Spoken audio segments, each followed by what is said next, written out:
this is the example that we were doing. So we have to calculate the drift velocity for electrons in copper metal, and also we have to compare that drift velocity with different type of speeds like thermal speed of copper atoms and propagation of electric field along the conductor, that means speed of electric field.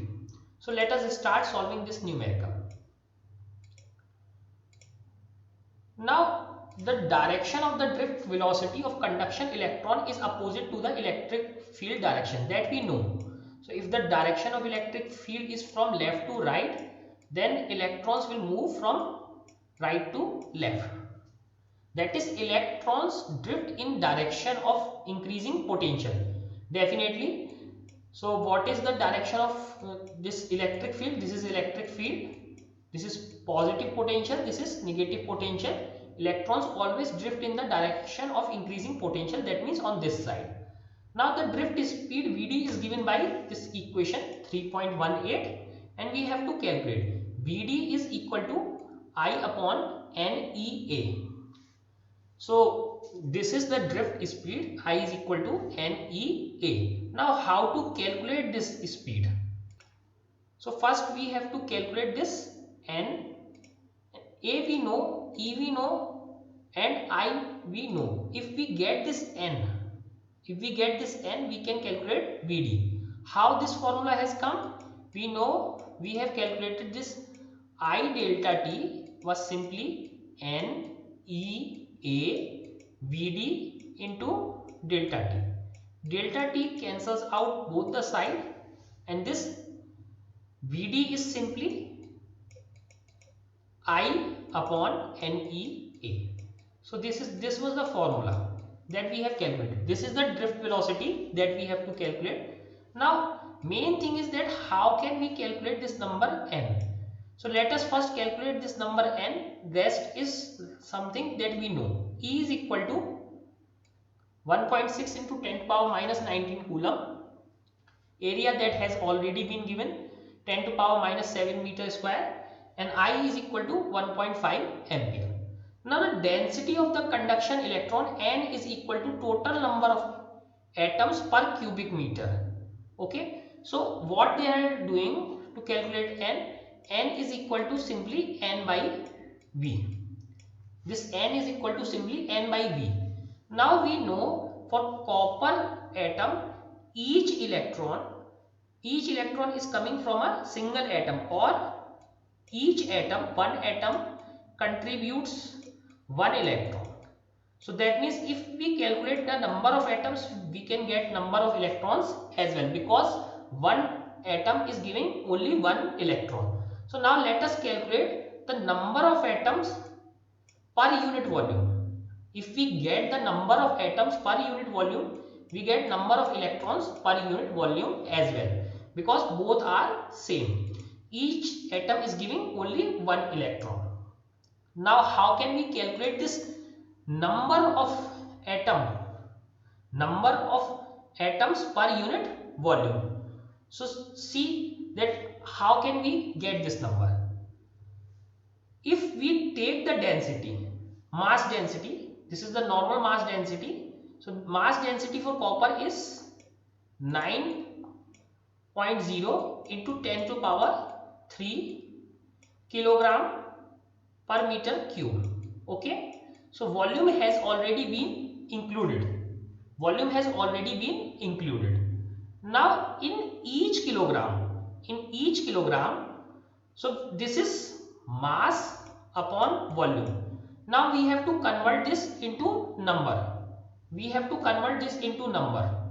But how can we convert this to number? How can we get the number of atoms? So this is normal mass density, mass upon volume. Now first we have to create moles out of it. That how many mole of copper atoms are there. So let us calculate the mole. So number of moles.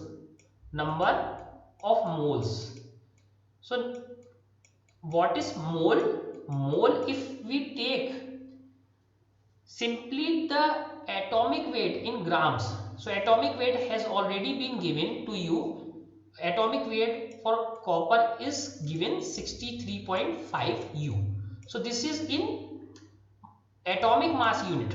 In atomic mass unit, if we take 63.5 in gram, then it is a mole. So let us calculate the number of mole. So this is density 9 into 10 to power 3 kilogram per meter cube.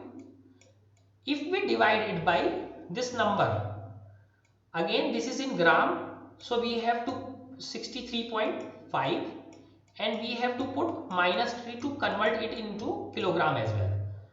So when we calculate, so we get a number 9 upon 63.5 into 10 to power 3 and -3, 10 to power 6. So this is the total number of moles in, if we take 1 cubic meter of copper. This is total number of moles. Till now we have calculated the number of moles.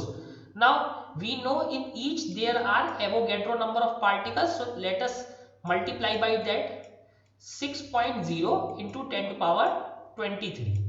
So these are total number of atoms in 1 cubic meter of volume of copper atoms. Since this is the number of atoms per meter cube, this is also the number of electrons per meter cube. So this is how they have calculated the numbers of electrons per meter cubed. Same thing. So this 9 into 10 to power 3, because that is the mass density.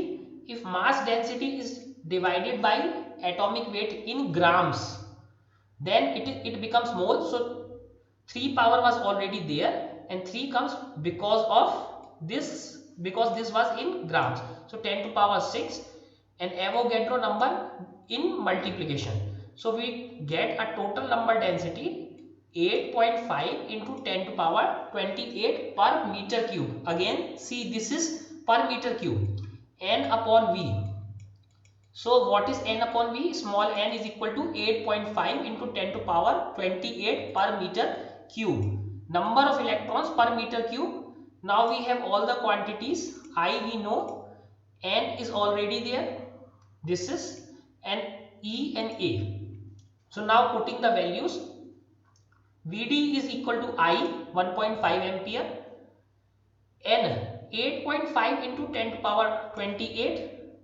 Now E is 1.6 into 10 to power minus 19 and area is 10 to power minus 7 meter square. So when we calculate this thing, so drift velocity is 1.1 into 10 to power minus 3. It is very low.